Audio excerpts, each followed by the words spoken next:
Thanks everyone for joining us today. My name is Dr. Melanie Buttle and I am the principal of Patricias College. And for those of you who are return visitors, welcome back. We have been doing Enwayaang, the Enwayaang talks all year as online talks, and it's gone really well and we've had a great season. And this is our grand finale. So we're really happy to have Patricia with us for the final Enwayaang talk of the year.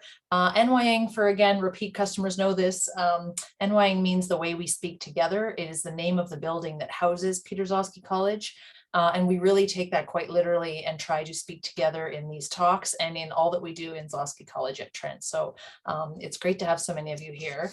Before I introduce Patricia, I'm just going to give us a land acknowledgement. We respectfully acknowledge that we are on the treaty and traditional territory of the Mississauga Anishinaabe. We offer our gratitude to the First Nations for their care for and teaching about our earth and our relations, and may we honor those teachings. And I always suggest people go to the First Peoples House of Learning website at Trent. I'll put that in the chat in a minute to learn a little bit more about the territory we are on and the treaties that we are under in this location. So that's a really nice way to get you started if you have not done that before. So I am here today, very excited to welcome Patricia Wilson. Patricia describes herself as a nature lover at heart. She's very passionate about increasing diversity and inclusion within the conservation and environmental world. Originally from Oshawa, Patricia came to Peterborough in 2010 to attend Trent, and her plan was to become a veterinarian, but along the way, she fell in love with ecology and conservation courses, and she ended up earning a Bachelor of Science honors degree in biology with a specialization in conservation biology. She also holds a diploma in ecosystem management from Fleming College. More recently, Patricia created the Diverse Nature Collective last year, I think you told me, which came from the idea that diverse and racialized voices need to be heard and supported within the environmental sector to successfully move us towards meaningful change and protection of natural assets. Patricia currently works with the Kawartha Land Trust as their community conservation coordinator. So with many volunteer things and lots of things she did at Trent really recently, actually in March, and your work, I just don't know how you find time for everything, but you're clearly a passionate environmentalist, and we're really happy to welcome you today. So welcome, Patricia, and I will turn it over to you. Awesome. Thank you so much for having me here, Melanie. It's actually so awesome to be here. I'm such a proud Trent alumni. And, actually going to Trent totally shaped my life. Like you mentioned, I came to Trent wanting to be a vet, and I was like, okay, I'm just going to be doing biology and that's it. But then, I started taking ecology courses and I just fell in love, and like the professors there are so amazing and passionate. Jim Schaefer, David Beresford, so many fantastic faculty, and also such a beautiful campus that you're really immersed in nature. And it was, coming from Oshawa, it's the thing that I remember being so profound to me was, so I stayed at Lady Eaton College in my first year, and so that's my college affiliation. And the first thing that I remember so vividly was like the stars, actually seeing the stars, and so many of them. And there's a lot of light pollution and whatever in big cities, and just being up on campus, it's like being in a whole other world. You just get to see all the stars and you're surrounded by nature. It's pretty beautiful. So I'm super stoked to be here. Trent holds a very special place in my heart, even though I did go to Fleming afterwards. Trent, I'm very grateful for my time at Trent, and I'm happy to come back and speak, and I'm happy to have been working with some student groups this year and last year. So yeah, I'm pretty excited. So I will share my screen because I have a little presentation here. Okay. Let's see. All right. Can you see everything okay, Melanie? Yep, that's perfect. Perfect. All right, so we can kind of jump in here. So I just want to start off by introducing myself. So my name is Patricia Wilson. I've worked within the environmental industry for about 6 years now, and primarily my background has been working in non-for-profits. I started, it's actually funny, when I left Trent, I was like, okay, now what? I had no idea what I wanted to do. I didn't want to be a vet anymore, but I fell in love with the environmental sector and nature. And I was like, okay, what can I do with that? And I really had no clue. So applying for different jobs, and especially government jobs, they really want you to have like 5 years of experience and all this stuff. And I was like, what can I do? Like, how do I get my foot in the door into this field? And I have no idea what I even want to do. I'm like, do I want to do research? Do I want to be out and doing field work? Do I want to help with policy? I had no idea. And through different connections, and I was volunteering on an environmental council to get some experience. And I ended up meeting someone who worked for the Kawartha Land Trust, and they introduced me to the Land Trust, and I went out on a planting day and I fell in love instantly. It was pretty kind of mind-blowing to me that there are organizations that protect land and therefore protecting the ecosystems and the animals within them. And I thought that was just the coolest thing. And I was like, okay, I have to work here. This is my goal. And at the time, and we were still quite a small staff team, but at the time there were even smaller staff teams, probably like 4, permanent staff with like, not a lot of funding or wiggle room to really hire people past like summer internships and things like that. And so I was like, well, I'm going to volunteer here and gain experience, and maybe someday I'll get to work for this amazing organization. And so that organization is the Kawartha Land Trust. If you don't know what a land trust is, basically a land trust protects and preserves natural spaces from development, and they're protected in perpetuity, so for forever. So we basically acquire land through donation and other means, and we protect them forever. They don't get developed, and they're protected for future generations. A lot of our properties that we protect, they have trails on them for public access and use, and then some of them we keep private because there's a lot of sensitive ecosystems there, but they're protected forever and will remain untouched. The really cool thing about Kawartha Land Trust and land trust in general is we typically we protect land within in different geographical, in a certain geographical area to create something that we call wildlife corridors. And so we basically create these like buffer zones from cities and in the natural areas to allow for species movement across the landscape. And as many of you might know, being in Ontario, we're really fragmented. There's a lot of development that has happened. And so our landscape has gotten fragmented. And so we often, it's harder and harder to find large tracts of untouched land and large tracts of land for species to move across and migrate through. And so our approach at KLT is we kind of look at a mapping system. We've connected with an organization called Kawartha's Naturally Connected. They kind of they've created this mapping system, mapping out areas of high connectivity across the landscape. So areas that don't have much development and are really well connected. And those are the areas that we kind of try to target in when we go to protect land. So I started at Kawartha Land Trust as a volunteer. And then I was able to get hired on through some summer contracts as stewardship technician, administrative assistant. I kind of did anything and everything. I just wanted to be involved with this awesome organization. I will also say something that's super beautiful about the land trust community is a lot of it is volunteer based and powered. So while we have a small staff team, we have over 100 volunteers that are super dedicated to making this work happen. We protect over 20, I think it's like 28 properties that span over 5,000 acres of land, which is pretty huge. And so like, on top of protecting those lands, we also need to care for them. So we need to go out, we need to steward them. We restore a lot of the landscapes. We manage and maintain the trails so people can come and connect with nature. So it is quite a big job, and it couldn't be done without our volunteers and supporters.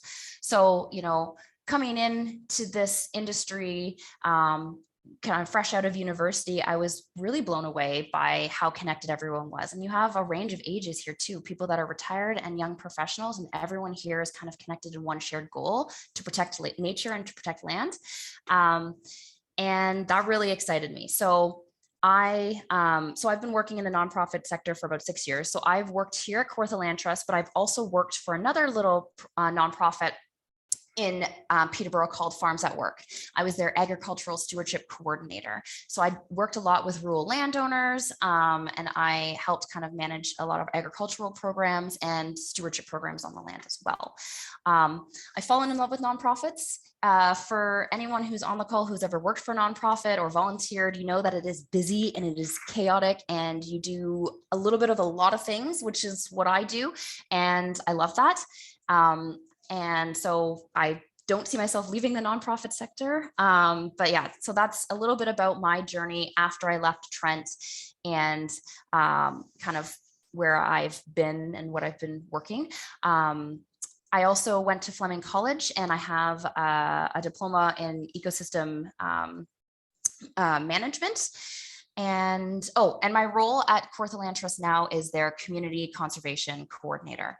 And so basically I manage all of our public outreach events, and I manage our volunteers and intake. I do a lot of community building and activating, which is something I'm super passionate about. So I get to get out during non-pandemic years into the community, doing outreach booths and engaging with folks. I also do small scale partnership development. So I get to work with local businesses, local organizations to collaborate on fun and engaging events, and getting new and diverse folks out. I also do a lot of our diversity, equity, and inclusion programming and policy. So that's a new thing that's been added to my role in the last couple of years, doing that kind of work to make our land trust more diverse and inclusive for everyone, and truly representative of the rich Peterborough community.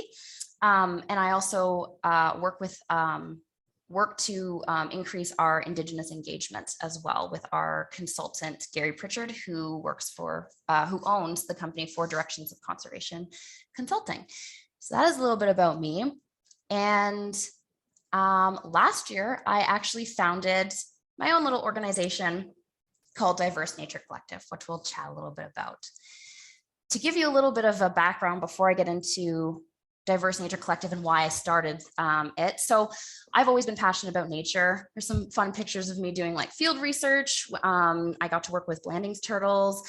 There's pictures of me here doing some stewardship work with Kawartha Land Trust. And there's some pictures of me at a young age camping. My mom loves the outdoors as well, got me camping at a young age, and I'm obsessed. So I love being outside. But something that has bothered me for a really long time was like not seeing other folks that look like me, right? Or even other diverse folks from different backgrounds. And it's a huge problem in a lot of different areas, but I'm very passionate about environmentalism and this sector, and noticing this huge gap of diverse individuals, is something that has always bothered me. And so every year our organization, we're part of the Ontario Land Trust Alliance, which is this big governing body that kind of governs land trust, and we get together for annual conferences. The last couple of years we haven't, but every time I go to these, it's always so apparent that there is a huge lack of diversity even in this sector. So just even the land trust sector, in the environmental sector as a whole, but the land trust sector as well, lack of diversity. So I would walk into the room and I don't see anyone else, any other diverse spaces, and except for my friend and someone who we consult with, Gary, who's Indigenous, and we're the only two. And it's really intimidating. And it can be really intimidating to diverse folks when you kind of enter into rooms or enter into spaces, and you're the only diverse voice there, right?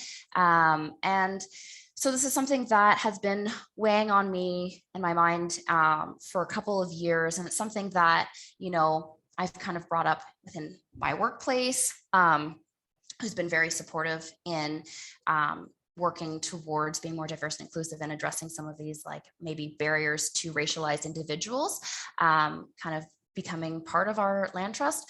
But I've just been really passionate about empowering and mobilizing these voices and thinking a lot about the barriers and to accessing. And it's very interesting. For a couple of years, I've chatted about this topic with a lot of people, and I often get, Peterborough is not very diverse and that's why. And Black people don't like to be outside.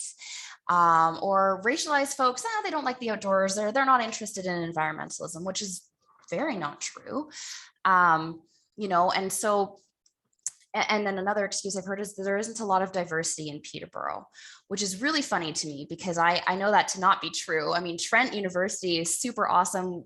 Trent has accepted so many international students. I think actually Trent is one of the main universities in Ontario, if not Canada, accepts the most amount of international students. We have Fleming College, we have the New Canadian Centre, we've got lots of diversity and a pretty diverse and rich community, but they're really underrepresented in a lot of areas, especially the sector. And so while I was making progress and change within my own organization, I wanted to take it a step further and just start mobilizing and empowering folks within my community to be part of, the environmental sector and this industry.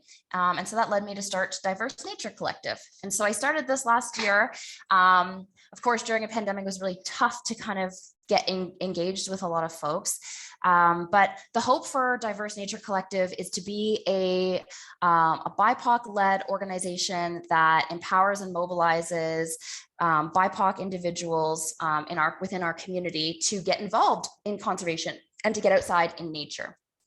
So last year, I started this organization and I started building the foundation. So I was doing a lot of presentations and podcasts and networking a lot with people within the community. And so I've been really well connected with a lot of Trent students and some of the student groups there, like the Trent African Black Student Association. We've kind of talked and collaborated, to do some events. I've worked with the Trent Central Student Association, and I've connected with the New Canadian Centre and just different folks within the community to bring awareness to what I'm hoping to do, and build upon that. So the hope is to provide a safe space for racialized individuals to kind of come together and explore the outdoors, whether or not you have any experience at all or a ton of experience. I want a space for folks to come out and learn through workshops that are led by racialized individuals for racialized individuals.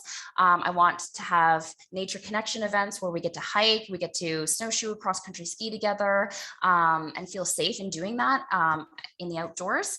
And I want to provide learning opportunities for racialized folks and connections with local organizations that are working towards being more diverse and inclusive, and are also doing this awesome work. So that's the hope. So last year, we did a virtual event for Black Birders Week. We also did an event in partnership with Sustainable Trent and the Trent Central Student Association, an introduction to Indigenous food systems with my good friend Caleb Musgrave from Canadian Bushcraft. So we were able to do a lot of virtual events, which was a lot of fun. But this year is the first year we're actually doing stuff in person. And we had our first ever event. We collaborated with Wild Rock and Camp Kawartha to do a glide and slide event, which is a cross-country skiing and snowshoeing event that was targeted for the BIPOC community and their friends. And it was a huge success. It was a huge success. We ended up having over 30 people come out and attend the event, and everyone was so excited. We had a great mix of people. We actually had people drive all the way up from Toronto, and they said they were so excited about this event they had to come for it because there's not a lot of opportunities to get outside and explore nature, and they just thought that this was such a great idea. So we had people coming up from Toronto. We had a bunch of students come from Trent, and some people from the Peterborough community, and it was such a great mix of folks. We had people there, young and old. There was one gentleman that was there, and he had mobility issues, but he was saying he wanted to be here to see the youth engage in the outdoors. He thinks it's so important. He loves nature. He loves nature photography, and just being able to be outside with other folks that look like him was huge. I had a gentleman who has skied many times before. He recreates a lot outside. He does hikes a lot, but he said that he's often the only Black man on trails. He gets a lot of, looks from folks, and, it's sometimes he's in situations where he feels really uncomfortable. And so he was super excited to come out to this event to be amongst other folks, just having fun in nature. And this was such a great example of Black joy in nature, which was one of the themes of this year's Black History Month for the Trent students. And so I got to collaborate with, on the left-hand side, Danielle from the Trent African Black Student Association. And then on the right side, Mariah, who's the BIPOC student organizer up at Trent. And so we kind of collaborated on doing some events. We did a snowshoeing event on campus to get some students out. I had to cancel one because I got COVID, so that was unfortunate, but we're hoping to do that next year. And then they were really helpful in getting a lot of people out to DNC's first, in-person event. And it was pretty great. Everyone had a lot of fun. And I think for some of you who kind of came in earlier when Melanie and I were first chatting, we kind of talked a little bit about, the weather was super, super warm. It was like plus 12, but it actually was really great because there are some folks who have never kind of gone outside in the wintertime and done any sort of snow winter activities. So it was a really good, like, soft introduction to that. And then there were some folks that I got to meet that were from the Bahamas and like other warmer climates. And they were like super thrilled that this was like a nice kind of ease into the cold Canadian weather. So, for me, this is so important. And this picture just kind of disproves a ton of feedback or a ton of, like, I guess, commentary I've had in the past where people are saying, oh, Peterborough is not diverse, or Black people don't like to get outside. This is proof that people do want to get outside. You need to provide them the opportunities, and people are excited about it. And they just, we need to be creating space. And I think that's one of the biggest things that I'm passionate about, is creating space for racialized folks. Is it's not enough for organizations to say they're anti-racist. It's not enough to say, oh, well, we don't discriminate, everyone's welcome. You need to make deliberate space, and you need to think a lot on systemic barriers that might prevent racialized folks from being a part of your organization or your club or your group, right? And so that's a lot of the work that I do, is kind of educating and advocating on that particular topic. The environmental movement has evolved over time. It's gained more traction in recent years due to the threats of climate change and the impact it may have on us as a society. But the environmental movement historically and currently has excluded voices from Black, Indigenous, and communities of color. And this has often been deliberate. The exclusion of racialized voices can often be labeled as environmental racism. And this is a form of systemic racism, meaning that it's kind of it's embedded in our laws, it's embedded in our governing policies, our institutions, and society as a whole since colonization. Environmental racism, some of you guys might not know about it, but it's not a new concept. In fact, the term environmental racism was coined by Benjamin Chavez, who was a Black civil rights leader in the United States in the early 1980s.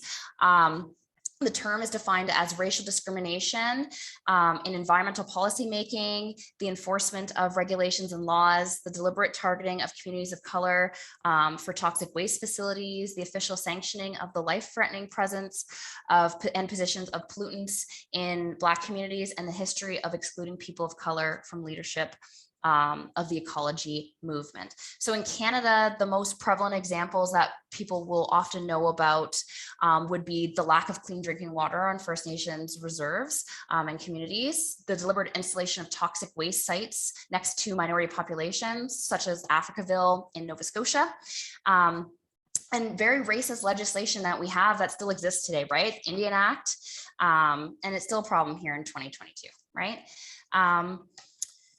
The modern landscape of the environmental field is held primarily through a colonized way of thinking, which creates and perpetuates narrative, kind of a narrative that is predominantly a narrative that is driven predominantly by white communities and white environmental voices of authority. So by keeping BIPOC voices out of the conversation, the harboring of you kind of get a white kind of gatekeeping towards environmentalism, and you're not including diverse voices and perspectives in this space. environmental racism has created a generational barrier that is upheld today through, white gatekeeping and harmful stereotypes. Some folks might know about, there were some issues this year with parks and the over policing of Black and brown bodies at, some of our provincial parks. There's a lot of harmful stereotypes that are perpetuated through systemic racism, and it not only leads to, white folks thinking that this stereotype is true and perpetuating that, right? But it also maybe leads to racialized folks believing that narrative and thinking that certain spaces aren't for them, right? So it kind of is a double-edged sword. I've heard a lot of, different narratives and stereotypes that, Black people don't swim or can't swim, right? But that stereotype or that kind of way of thinking goes back to the days of redlining that happened in the United States and in Canada, where racialized folks were kept out of or more like suburban communities that had pools and access to water and pools and park areas, right? So in the States, especially, you see a big generational gap of a lot of Black youth that don't know how to swim and their parents don't know how to swim. And it was because they weren't able to get access to learn how to swim through swimming lessons and things like that, right? And I think that's a piece of where that stereotype exists, and it's been perpetuated. But that's just one of many examples of that. One big proponent, I think, in the lack of diverse representation or the lack of diversity within the environmental movement is the lack of diverse representation. Diverse representation matters, right? Mainstream media, ads, literature, they often exclude diverse and racialized communities, which further divides us from issues that often affect our communities the most. The pictures here that I've included, so the picture, this is the cover of Ontario Nature, and this is someone who I know, Demisha Dennis. She's the founder of Brown Girl Outdoor World. She's fantastic. She's doing amazing stuff. She's based out of Toronto. She gets people outside, fishing, camping, all out, basically anything outdoors, recreating, and it's for diverse and racialized folks. And she made it on the cover of Ontario Nature, which is the first time that a Black person or a person of color has been featured on the cover of Ontario Nature in their 50 years of having a publication. That's wild, right? And then I included some pictures of some Barbies that I saw. I was thrifting with my partner, and I was blown away, because as a kid, and you don't even think about this now until you're an adult, but as a kid, I was like, oh my gosh, there's no Barbie dolls look like me. No Barbie dolls look like me. And now I'm seeing diverse representation in Barbie dolls, but in jobs that I would love to do, there's one's like a zoologist, one's like a marine biologist. Those are jobs that I dreamed about doing as a kid. And to see myself represented in a Barbie doll, it's just amazing. And so representation matters. There's a huge need for diverse representation in the environmental movement and outdoor recreation. And it starts, we need meaningful representation. If you look at a lot of nonprofits, you look at a lot of environmental organizations, it's not just diverse representation in your volunteer pool, but in positions of power and authority. So staffing positions, but a lot of nonprofits, they're governed by boards and trustees. They help govern the mission of your organization. And if you look up you can Google any environmental organization right now, you check out their board of directors page, and it's a sea of white faces, and often mostly male, right? And so this is a problem, because you're not getting diverse representation in a leadership position. And so you're not listening or hearing the voices of these people and these diverse perspectives. Something that's also wild in our approach to kind of, hiring people in this field or providing opportunities is we discredit people's experience from lived experiences, right? Things that they've, experienced themselves, or through storytelling, right? So we're only looking at, oh, you went to university, check. You have a master's degree, check. But a lot of people have learned by doing. They have experience. Maybe they I'm using agriculture as an example, but a lot of people grow up on a farm. They know the ins and outs of farms, right? And then, but you would expect them to go to school, like to have a formalized degree to tell you that, they know how to work on a farm, right? So there's all these barriers that we put in place, and it prevents a lot of racialized folks from being able to obtain positions. And there's a ton of other barriers, but I won't get into that because I do want to leave room for questions. But I will go to my next slide. Oops. Types of allyship. So one thing I do want to say is that allyship is important. And there's two types of allyship, right? There's one that's like more of a passive allyship, which is on the left-hand side. So this is someone who would maybe share some posts, or, last year, or maybe it's the year before, where everyone was sharing a black square, right? Maybe they speak up online, but they don't in real life. They're against racism, but they won't challenge their friends and family. So they often allow, racial racist rhetoric to happen in their friendship groups, or they hear these racist jokes, they don't say anything, people, like, they don't stand up, right? An active ally is someone who follows and engages with Black, Indigenous, and POC content online, right? Whether that's through social media pages, TikTok, organizations that are doing great work. They advocate for diversity, equity, and inclusion within their workplaces, within their school, their clubs. They don't remain silent to issues. And they use their platform to help elevate BIPOC voices and creators. And they also work to help reduce systemic barriers. So that's an example of active allyship. And often I think folks, in doing this work, in working in more predominantly white organization, I think that most people's intention is good. And I really do believe that a lot of people want to work to fix some of these really huge systemic issues, but aren't sure how, and aren't sure how to be a good ally. And it is overwhelming, and you're not really sure where to go first and what to do, right? And there's a ton of resources out there. And so how do you weed through all of that? And what are some simple things that you can do? So I wanted to kind of leave you guys with a couple of simple ways to be an ally. Before I touch on that, when I was at my organization, when we started working on some of this work and planning, I've done a lot of learning myself. I'm not an expert, but I take a lot of courses. I chat with a lot of people, and I recognize that while I am a racialized voice, I am just one. I'm mixed race, so I can't speak to a lot of issues that my Indigenous friends face, or, my friends that are international students face, and other racialized communities. Like I can't speak to that, right? But I try to learn all perspectives. And one of the easiest ways that I wanted to start, because at KLT, we were looking at this and we've done a lot of Indigenous engagement, and then we're like, okay, now what's our next step, right?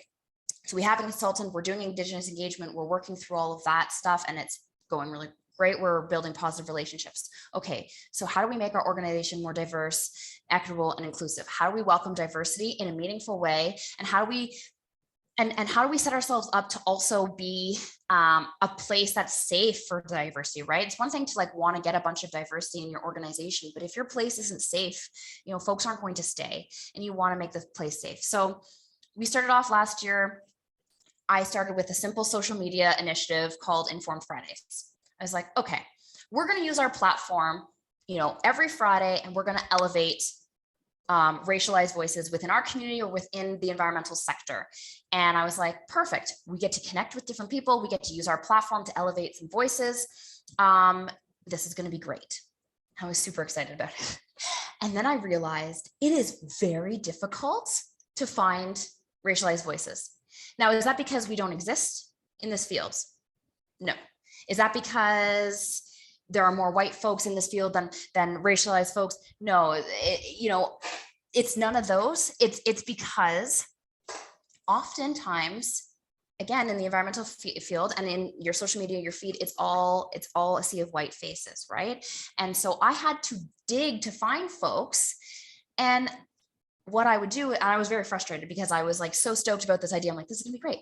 And I was really panicked. I was finding a lot of racialized folks doing awesome stuff in the United States, especially with the Black Lives Matter movement at the forefront of everyone's thoughts the last couple of years. They've been doing a lot of spotlighting people in the environmental sector in the United States. But I'm like, okay, where's our Canadian examples, right? So I just started networking. I started chatting with a bunch of different folks, and I'd find someone, I'd spotlight them, and I'd be like, tell me, do you have a friend? Do you have anyone, a colleague, anyone you know I could spotlight? And that helped. And then I started tapping into the environmental community, the diverse environmental community that we have, which is so rich and vibrant in Canada. And it was amazing. And so what I did, so we did Informed Friday. And so we were showcasing books, podcasts, organizations that were doing awesome work, people, research. And then what I did was I just started diversifying our newsfeed, because that is one of the biggest problems is you might follow different things on social media that pique your interest, right? Maybe it's something to do with your hobbies or whatever, but I'm following a lot of organizations that are very white or that lack diversity. And so I'm not seeing myself represented in these spaces, even though this is my hobby, even though this is my passion. So I just started following these folks, and I started networking, connecting with different groups and organizations, and started following them and seeing who they follow, right? And there's a ton of Black backpacking groups, BIPOC collectives, and different organizations across Canada, across the United States that are doing awesome work and trying to bring awareness and diversify the outdoors. And so I diversified our news feeds as an organization, and now we see this content all the time. It's great because if you don't see it, you think it doesn't exist, right? And that's one of the biggest problems. And so we see this content coming in. We're able to share stuff a lot now. We see what's happening in our own community by even just following more, like even a bunch of different Trent groups and organizations. We're more privy to things that are happening now and in more diverse communities because of diversifying our newsfeed. So I guess what I would say, the easiest way to be an active ally is to diversify your news feed. If you if you're into fishing, there are Black fishing pages, follow them, right? If you want to figure out ways to make your hobby or your workplace or your school a better place to accept diversity, and to work towards anti-racism work and all of that, follow the pages of folks that are doing this work. They'll tell you what their barriers are. They'll tell you, how you can help, right? So diversifying your news feed, super easy, so easy, right? And then with all the algorithms that social media has these days, you're just going to keep seeing this content, and it's beautiful, I promise. And engage with these contents, like the pages, comment on them, share their stuff around so that other folks can engage with it too. That is such an easy way of being an active ally.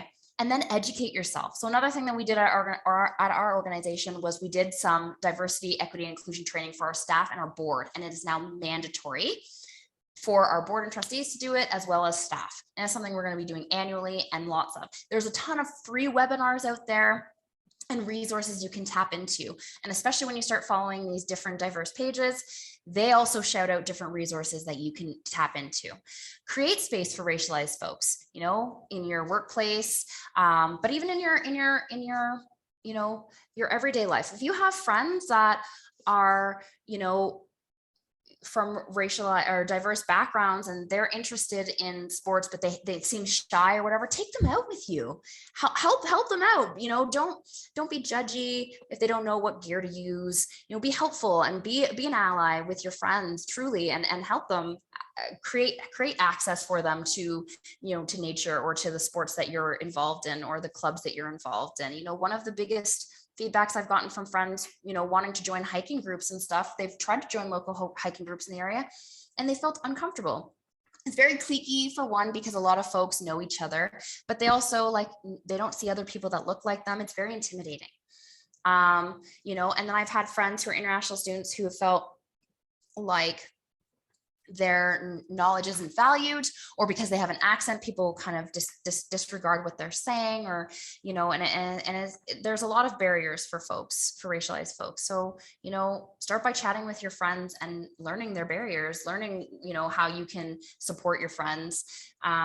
Use your privilege to elevate others. It can be really intimidating and hard, especially in this field, in this industry. We're on contract. A lot of us are on contract that aren't full-time permanent. I'm full-time permanent now, but, you know, and being a racialized voice, it's really hard to advocate for these things because it affects you, and it's stressful. It's a lot of work. Use your privilege to elevate other people's voices and take the initiative. You should be leading the conversations on this work. You know, you shouldn't be relying on racialized folks within your workplace or in your school to kind of advocate for this work, and then advocate for change. So that's basically my spiel, and I want to leave time for questions. So please ask me anything. I'm an open book. Thank you so much, Patricia. That was really great picks and great passion in your work. I know everyone is thinking about how much you're leading change yourself, and that's really inspiring. It's really inspiring to see you go, I don't see enough of this. I'm going to start a collective. Like, I love that you just go, right? You just went for it, which is really beautiful. And the other, I'd love to hear if anybody wants to ask a question, but I think one thing I wanted to say before I open the floor is I liked when you said on one of your earlier slides, you said saying everyone's welcome is really different from intentionally saying you are welcome, from whoever you're trying to include. That inclusion is actually more about specifically and purposefully welcoming people to a table because they maybe don't feel welcome. And I think that's a really great lesson. So I appreciate that one. We're trying harder to do that at Trent, because all welcome doesn't always make it. It doesn't work for everybody. It doesn't. And you know what, though, as an alumni at Trent, I am like thrilled with the work that you guys are doing, with the student groups that are kind of taking all this like leadership and charging ahead. Like, I've just been so inspired. I'm like, I like the Freedom Lounge, you know, having a BIPOC student organizer, the Trent African Black Student Association. Like, you have so many great groups now of folks coming together. Black History Month was awesome this year. There were so many great events. And I was just like, I wish that this was there when I was a student, you know, and it's beautiful to see how far Trent has come in, you know, how long ago was I a student? Like 6 years, 7 years? I don't know. I know, it's funny, eh? Like, it feels like it's gone. I mean, it's too little too late, but thank goodness we're making more. I mean, I think it's been a small incremental change, but I think people's eyes are opening in a good way. And it's just been a slow process. Hey. Yeah, totally. Does anyone want to, you can either pop your hand up and just go for it and ask a question on screen, or you can type one, and Alana and I will read it out if you would like. Somebody will. I like to wait. I promise I don't bite. You can ask me anything. I'm not easily offendable or anything like that. I'm totally here for any questions. Elias said, loved the presentation, read a lot about environmental racism for my environmental ethics class, and it was great to hear you elaborate more on the subject and talk about your experience. Yeah, and identifying it as that, right? And the idea that, I think what I liked about what you said is it's the racism people experience, but it's also the systemic barriers that are there, that are in the field, even in the field of environmental education. I mean, in all fields, but I was really struck by that when you were showing the lack of diversity in photos about fishing, wildlife, totally, environmental issues in Canada. And it's true, you don't really see a lot of diversity reflected back in those images. Hey, you really don't. Actually, when I was a student, I didn't read about any diverse folks in my textbooks, right, doing this work. And it's something that there's a really great book, and everyone should read it. It's called Environmental Racism, and it's written by her name escapes me. She's Canadian though. She's from Ryerson University. She's a professor. She does a lot of teachings on environmental justice and advocacy, and it really opened my eyes to a lot of like the subtle nuances on how racialized folks have been pushed like their narrative has been pushed out of a lot of stuff. And like, I mean, the whole environmental justice movement can be linked back to the social justice movement within the United States. I mean, you had communities of color advocating against these toxic waste sites and the pollution that was happening in their communities. And, you know, they're and redlining, right? That's a big environmental issue, impacted people's health, right? And their well-being. And they advocated, they protest against this. And actually them utilizing peaceful protests as a form to stand up, as a method to stand up for their rights, is something that has been adapted and used today in so many other environmental movements, right? Like climate action strikes and things like that. So, you know, a lot of environmentalism is rooted in Black history and Indigenous history, and we don't talk about that. There's a lot of people who pioneered a lot of, you know, movements, and you know, there's a lot of leaders in this industry doing amazing work in the outdoor world and whatever, and nobody talks about them. So Yeah. it's both past and present, right? It's interesting. Yeah, and I think we were afraid for a long time to use the words environmental racism. I mean, when I think about long-running issues around, as you pointed out, clean drinking water, or mercury poisoning in fish, or remote communities with poor access, or really major environmental problems, and we didn't call it that a long time ago, and thank goodness we are now. Charmaine, your hand is up. Go for it. Oh, hi. I'm here. How are you doing, Patricia? It's good to see you. I'm good. It's been a while. yeah, it's been a long time. It but has. Thank you for the presentation. I was wondering, I know there was a question to I think you're cutting out. I think you're cutting out a little bit. We're losing you, Charmaine. Oh no. Maybe it'll take. Can you guys hear me? We lost you, but now you're back. You there. You're back. Okay, I'm not driving. I'm the backseat person. Could you put in the chat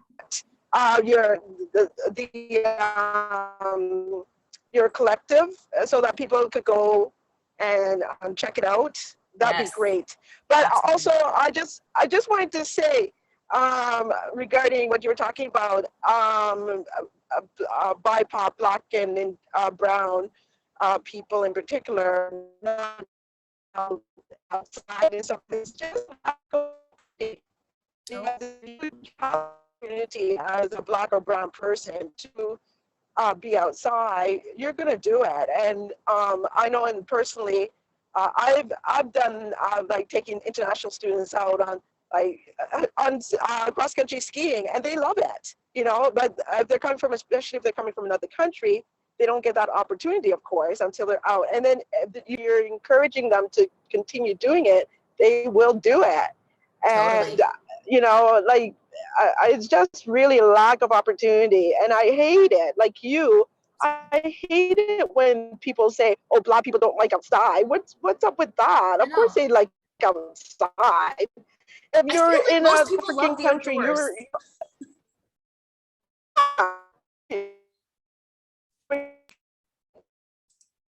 Oh, Charmaine, you keep cutting out. We'll come back to Charmaine, but it's funny because actually, whenever I was just thinking about. Can you hear me now? Okay. Yeah, thank you. So you're back. You're back. Try turning your video off for a second, Char. Okay. It might help, because I do want to hear what you have to say. Oh yeah, no. If you talk to someone who's coming from the Caribbean or from an African country, they are used to being outside. It's more of their default to be outside than inside.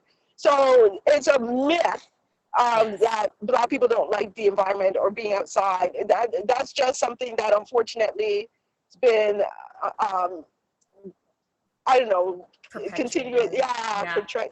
So I love what you're doing. Thank you so much for all the work you're doing in the community.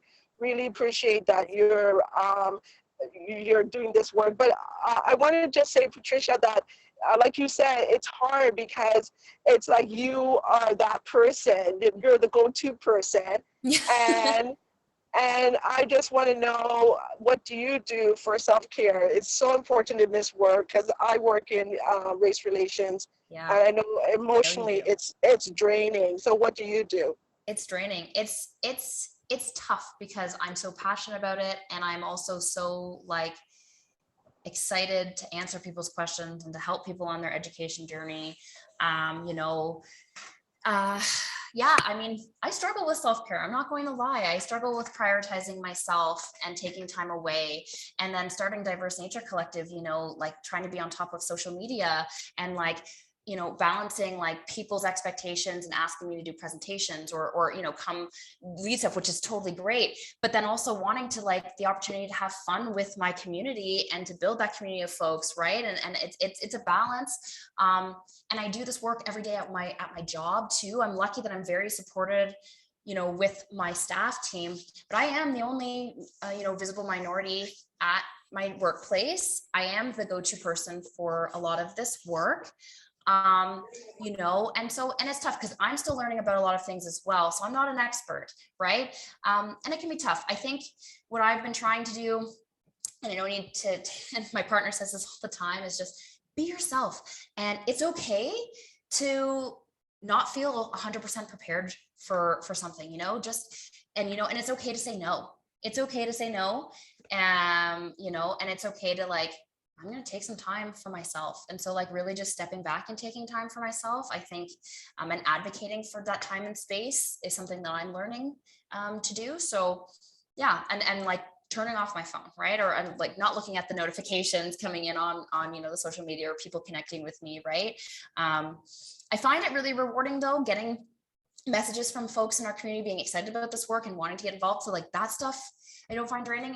I think it is the whole other piece of the education. And, you know, I stretched myself really thin during Black History Month, trying to do a lot of things with my organization and, you know, with Trent and stuff. And then I ended up getting COVID. So I was forced to kind of rest. So I think just, I don't know, trying to rest and take time. That's so challenging. And I think one of the things we talked about in another context this week, and another conversation I was in, was around boundaries and around when you're a natural leader, but you're also asked to represent, and it's exhausting. And sometimes to be like, okay, I can't always be educating all the people, like go do some research, people, like I can't be the face of everything.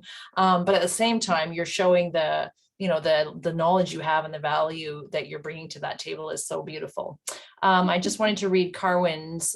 Carwin said, I love the presentation, but I do believe Trent has a far way to go with diversity. It's more than giving a space at the institution for all. It's more like intentionally creating policies backed by actions to eradicate things like racial discrimination. Yes, and I think we've just released, Trent just released an anti-racism policy with a little bit more meat to it in terms of we need to take some active steps. And I am not saying it's going to do everything right, Carwin, but I think that relates to your point, Patricia, about the actively, you know, who are you inviting, actively bringing people to the table, or being an active ally and not a passive ally, right? And I think also what I would like to add to that in terms of Trent is taking the time to actually listen to the students. And I know there are a lot of faculty that will take the time to listen, but people on a higher level to need to actually listen to these students and what they're telling you. It's exhausting for the students. Also,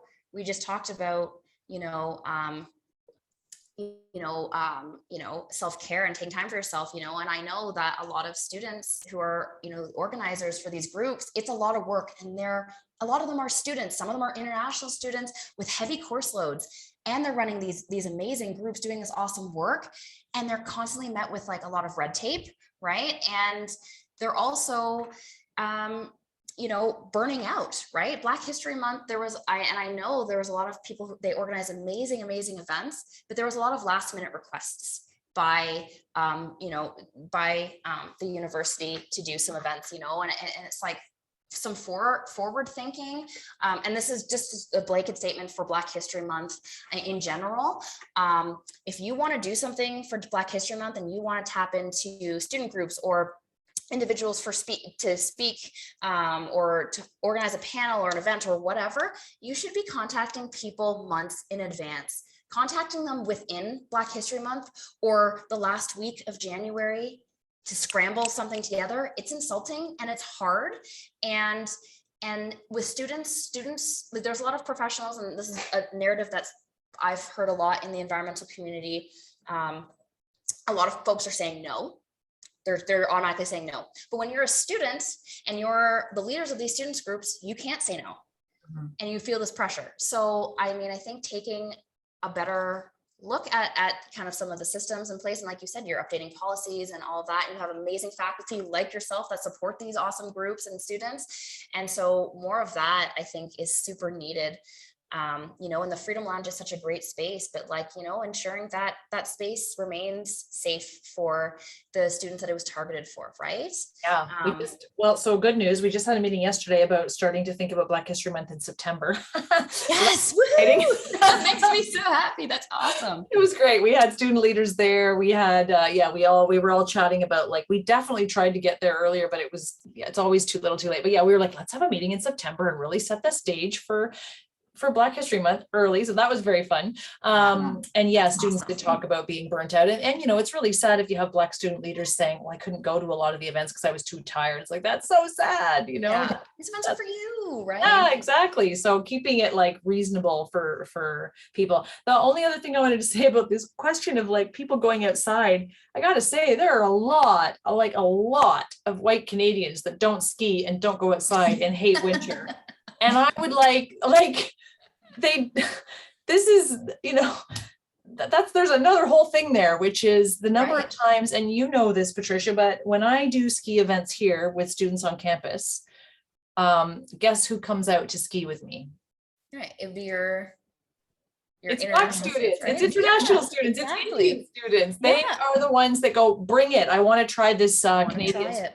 And there are Canadian white domestic students who have never been on skis. Yeah. They don't come out. They go, oh, I don't really like winter, and they don't come out and try it. So I would like to get all the people outside. And I think it's interesting that we have that preconception you're talking about, which I understand. I totally have heard it as well, that people of color aren't interested in the outdoors. Not true. I hear you. But the idea that Canadians who are white Canadians who were born here want to be outside all the time is also not true, although I wish they would be outside more. That'd be nice. Totally. And it's interesting too, as a Black person, you know, navigating, you know, spaces where there is a lack of diverse representation. You know, over the years, like I've had former friends and people say to me, wow, you're the whitest Black person I've ever met, because I like to go hiking and I like to go camping, right? And it's just like different things like that, which also perpetuates these narratives, but it also doesn't make you feel good as a racialized person. Like it also just further makes you feel like, wow, this really isn't for me, right? Because I'm not represented in the media, I'm not represented in textbooks talking about this stuff, I'm not represented in organizations doing this work, and my friends or people in the community don't even think I belong here. What the heck? So I don't belong here, right? It's tough. Which again, all the more amazing that you have fought back against that and been, you know, like resolute in your decision. So that's amazing. Okay, Samuel, last question for Samuel. Go for it.